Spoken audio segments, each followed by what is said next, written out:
আসসালামু আলাইকুম সম্মানিত দেশ এবং প্রবাসের ভাই ও বোনেরা, আপনাদের মাঝে কুয়েতের ভিসা আপডেট নিয়ে হাজির হলাম। দীর্ঘদিন পরে খুবই গুরুত্বপূর্ণ কিছু আপডেট নিউজ আপনাদের দেওয়ার আছে, তাই ভিডিও নিয়ে হাজির হলাম। সম্মানিত ভাই ও বোনেরা, আপনারা অনেকেই অনেক বিষয় নিয়ে জানার জন্য আমার কাছে কমেন্ট করেছেন। সব বিষয়ই ভিডিও থেকে জানতে পারবেন এবং কুয়েতের সর্বশেষ যে আপডেট নিউজ এবং ভিসা সংক্রান্ত বিষয়, কোন কোন কোম্পানিতে ভিসা বের হচ্ছে এবং কোন কোন কোম্পানিতে সামনে ভিসা বের হবে, এই জানুয়ারি মাস পাবেন, সামনে ফেব্রুয়ারি মাসে ভিসা পাবেন এবং কোন কাজে বর্তমান কুয়েত আসলে আপনি সফল হবেন, এ টু জেড ভিসা সংক্রান্ত বিষয়ে আপনাদেরকে জানতে হলে অবশ্যই ভিডিওটি দেখতে হবে। প্রিয় বন্ধুরা, প্রথমে বলি বর্তমানে কুয়েতে কি কাজে ভিসা বের হচ্ছে। অনেকেই আমার কাছে কমেন্ট করে জানতে চাচ্ছেন যে ভাই, বর্তমানে আমরা ক্লিনার কাজে ভিসার জন্য পাসপোর্ট জমা দিয়েছি, বিশেষ করে তানজিবকো, আল ফয়সাল, পিসাইট, Abdul Hamid, national, GM, UFM সহ আরও যে বড় বড় কোম্পানিগুলো আছে, এইগুলোর নাম উল্লেখ করে আপনারা বেশিরভাগ কমেন্ট করে থাকেন। সবার উদ্দেশ্যে বলতেছি, দেখেন ভাই, এই কোম্পানিগুলো কিন্তু এখন পর্যন্ত লামানা পারমিট পাচ্ছে না, যার কারণে কিন্তু আপনারা ভিসা পাচ্ছেন না। দুই একটা কোম্পানি যদিও পেয়েছে, তারা অল্প সংখ্যক ভিসা দিয়েছে, যার কারণে আপনারা অনেকেই ভিসা পেয়েছেন, অনেকেই পান নাই। তানজিবকো কোম্পানি সম্পর্কে অনেকেই জানতে চেয়েছেন। তানজিবকো কোম্পানিতে কিন্তু ভিসাই এখন পর্যন্ত দিতে পারেনি। দীর্ঘ 1 বছর তানজিবকো কোম্পানিতে কিন্তু ভিসা দিতে পারে না। তাই অবশ্যই আপনাদেরকে আমি একটা পরামর্শ দিতে চাই। এখানে অনেকেই ক্লিনার ভিসাতে, লেবার ভিসাতে আসার জন্য বারবার পাসপোর্ট জমা দিয়ে আপনারা রিজেক্ট হচ্ছেন, বছরের পর বছর অপেক্ষা করতেছেন, কিন্তু ভিসা হচ্ছে না। আপনারা যদি সত্যি তাড়াতাড়ি কুয়েতে আসতে চান, সেক্ষেত্রে আপনাদের ছোটো যে কোম্পানিগুলো আছে কুয়েতে, এই কোম্পানিগুলোতে আপনাদের ভিসার জন্য পাসপোর্ট জমা দিতে হবে, তাহলে আপনারা তাড়াতাড়ি আসার সম্ভাবনা আছে। বড় কোম্পানিগুলো অনেক বেশি সংখ্যক লোকের জন্য পারমিট চাই কুয়েত গভর্নমেন্ট থেকে, যার কারণে লামানা পারমিট তাদের বেগ পেতে হয়। অনেক সময় লামানা পারমিট পাচ্ছে না, যার কারণে কিন্তু আপনাদের ভিসাগুলো হচ্ছে না। আর এখানে আরেকটি বিষয় নিয়ে আপনাদের সাবধান হতে বলবো, সেটা হলো কুয়েতের ভিসা নিয়ে কিন্তু এখানে নানা রকম প্রতারণা হয়ে থাকে। যেমন আপনার থেকে পাসপোর্ট নেবে, আপনার থেকে টাকা নেবে, সবই নেবে, কিন্তু সে ভিসা পাসপোর্টটি জমা দিতে পারবে না, জায়গা মতো জমা দিতে পারবে না, যার কারণে আপনি বছরের পর বছর অপেক্ষা করবেন, কিন্তু আপনার কিন্তু ভিসা হবে না, শেষমেশ কিন্তু আপনার ভিসা পাবেনই না। অতএব এই জন্য আমি বলবো, যারা কুয়েতে অবস্থান করতেছেন, এরকম পরিচিত মানুষের মাধ্যমে, যারা বিশ্বাসযোগ্য, যাদেরকে বিশ্বাস করা যায়, এরকম মানুষের মাধ্যমে টাকা দিন এবং পাসপোর্ট দিন, অবশ্যই আপনারা ভিসা পাবেন। যদিও 1 মাস, 2 মাস বা 6 মাস লাগতে পারে বা তারও বেশি লাগতে পারে, কিন্তু ভিসা আপনার হবে যদি জায়গা মতো সে জমা দিতে পারে। তাই অবশ্যই এই বিষয়টি নিয়ে আপনারা সতর্ক থাকবেন। অনেকেই আমার কাছে কমেন্ট করেছেন যে বর্তমানে কুয়েতে কোন কাজে গেলে আমরা সফল হব এবং স্যালারি ক্যাটাগরি কেমন।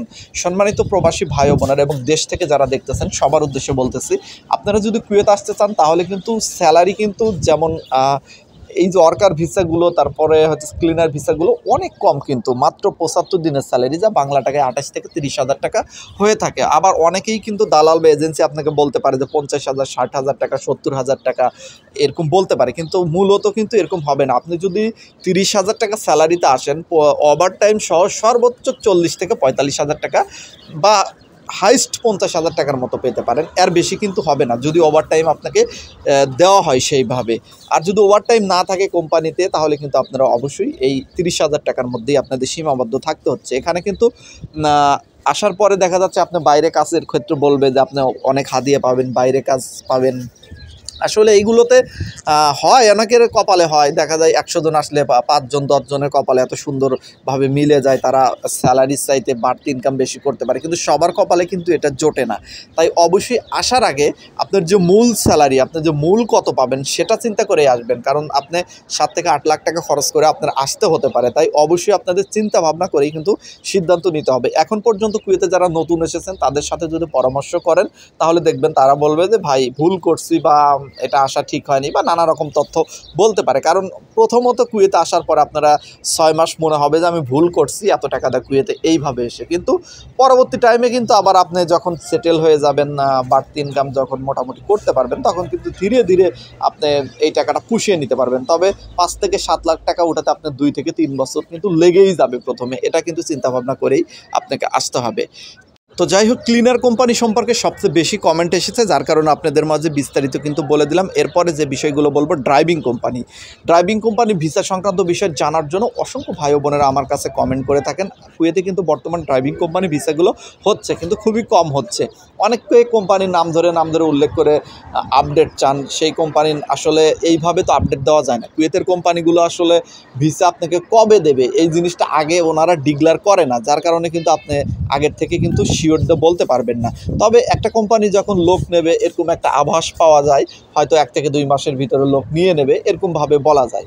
তো অনেকেই আমার কাছে কমেন্ট করেছেন যে কেপিটিসি কোম্পানির খবর কি, সেই ভিসাগুলো হচ্ছে কিনা। কেপিটিসি কোম্পানি কিন্তু অলরেডি বাংলাদেশ থেকে 300+ লোক চলে এসেছে, আরও সামনে 300 লোক নেওয়ার কথা আছে, এটা শোনা গেছে। এখন দেখা যাক এই ভিসাগুলো কবে নাগাদ বের হয়। শিওর দিয়ে কিন্তু এখন পর্যন্ত কোনো কিছু বলা যাচ্ছে না, সেটা বললামই তো যে শিওর দিয়ে বলা যাবে না। তবে হয়ে যেতে পারে ভিসা ফেব্রুয়ারির ভিতরে হয়ে যাওয়ার সম্ভাবনা আছে, অথবা আরও দেরিও হতে পারে।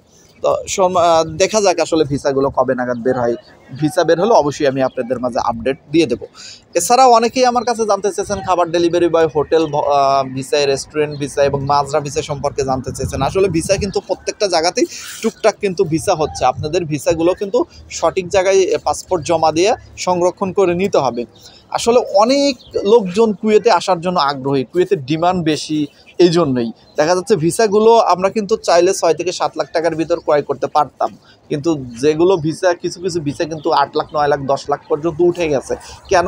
এই যে আমাদের চাহিদার জন্য, বাংলাদেশের লোকজনের চাহিদার জন্য। বাংলাদেশের লোকের একটি সমস্যা, সেটা হচ্ছে তারা বলে যে ভিসা দেন, যত টাকা লাগে দেবো।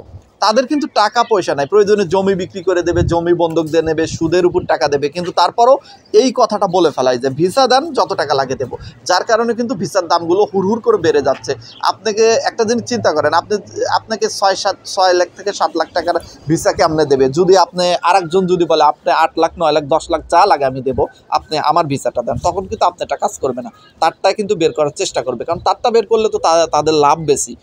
তো এইভাবেই কিন্তু দেখা যাচ্ছে যে অনেকেই পাসপোর্ট বছরের পর বছর জমা আছে, তাদের কাজগুলো হচ্ছে না। পরে পাসপোর্ট জমা দিচ্ছে, তারা বেশি অ্যামাউন্ট দিচ্ছে, যার কারণ তাদের কাজগুলো কিন্তু হয়ে যাচ্ছে। নানা রকম সমস্যা আসলে এখানে আছে। সমস্যার মূলে আসলে আমরাই বেশি, আমরা বাঙালিরা আসলে অধৈর্য, আমরা বাঙালিরা আসলে এমনভাবে কাজ করি যে টাকা পয়সা আমাদের নেই, তারপর আমরা টাকা দেওয়ার জন্য উদ্গ্রীব হয়ে আছি। অথচ ইন্ডিয়া থেকে, নেপাল থেকে অথবা শ্রীলঙ্কা থেকে তারা যা আসে অল্প টাকার ভিতরে, 1 থেকে 1.5 লাখ টাকা, 1 লাখ টাকার ভিতরেই সবচেয়ে বেশি আসে। তারা কিভাবে ভিসাগুলো পায়? তারা পায়, তাদের যদি বলা হয় যে আপনার 5 লাখ টাকা দিয়ে যেতে হবে ইন্ডিয়ার কোনো ভাইকে অথবা নেপালের কোনো ভাইকে, তারা বলবে 5 লাখ টাকা যাবো না, 5 লাখ টাকাতে বিদেশ যাওয়ার দরকার নেই। তারা কিন্তু সরাসরি এই উত্তর দেবে। কিন্তু বাংলাদেশি এখন যদি কাউকে আমি যদি বলি যে ভিসা আছে, আপনার ভিসা লাগবে, ভালো ভিসা আছে, বলবে যে 10 লাখ হলেও দেন, কোনো সমস্যা নাই। মানে টাকা আপনি কি চাইবেন, আমরা সেদে দালালদের টাকা দিয়ে দিচ্ছি। তো যার কারণে কিন্তু এই ভিসা বিষয়গুলো কিন্তু দাম কিন্তু দিনের পর দিন বেড়েই চলেছে। আমি সবাইকে অনুরোধ করব, যারা আমার ভিডিও দেখেন, ভিউয়ার্স আছে, আপনাদের সবার ভালোর জন্যই বলতেছি, আপনারা অবশ্যই ভিসা ক্ষেত্রে একটু দামাদামি করে নেবেন। আসলে কি, সবাই যদি এরকম করে, আমি সচেতন হলেই তো হয়ে যায় না, সচেতন হতে হবে সবাইকে। তা না হলে দেখা যাচ্ছে যে স্রোতের সাথে তাল মিলিয়ে না চলতে পারতে, তখন আবার আপনি ভিসাও পাবেন না। যার কারণে তারপরও আপনার জায়গা থেকে যতটুকু সম্ভব আপনার চোখ কান খোলা রেখে আপনি ভিসা দামাদামি করে নেওয়ার চেষ্টা করবেন। এই ছিল আজকের ভিসা আপডেট। এছাড়াও আরও অনেক বিষয় যদি আপনাদের জানার থাকে, কোনো বিষয় যদি আমার মিস হয়ে থাকে, অবশ্যই কমেন্ট সেকশনে আপনারা কমেন্ট করুন। পরবর্তী ভিডিওতে আপনাদেরকে ভিসা সংক্রান্ত আপডেট দিয়ে দেবো। আপনাদের বলতেছি, প্রতি সপ্তাহে অন্তত 2টি ভিডিও আপনাদের কুয়েত সম্পর্কে পাবেন। অনেক ভাই ও বোনেরা আমাকে কমেন্ট করেন, হোয়াটসঅ্যাপে নক করেন, ইমুতে নক করেন যে ভাই আপনি কুয়েতের আগের মতো আপডেট কেন দেন না। আসলে ভাই কাজ বা ব্যস্ততা সবসময় একরকম থাকে না, ব্যস্ততার ভিতরে বেশি ছিলাম, যার কারণে সেইভাবে আপনাদের আপডেট দিতে পারেন। তবে এখন থেকে চেষ্টা করব প্রতি সপ্তাহে অন্তত আপনাদের 2টি ভিডিও দেওয়ার জন্য। তাই অবশ্যই আপনারা কমেন্ট সেকশনে কমেন্ট করুন। আপনার যদি কোনো বিষয় জানার থাকে, অবশ্যই আমি চেষ্টা করব আপনার বিষয়গুলো নিয়েও পরবর্তী ভিডিওতে কথা বলার জন্য। আজকের মতো বিদায়, সবাই ভালো থাকবেন, আল্লাহ হাফেজ।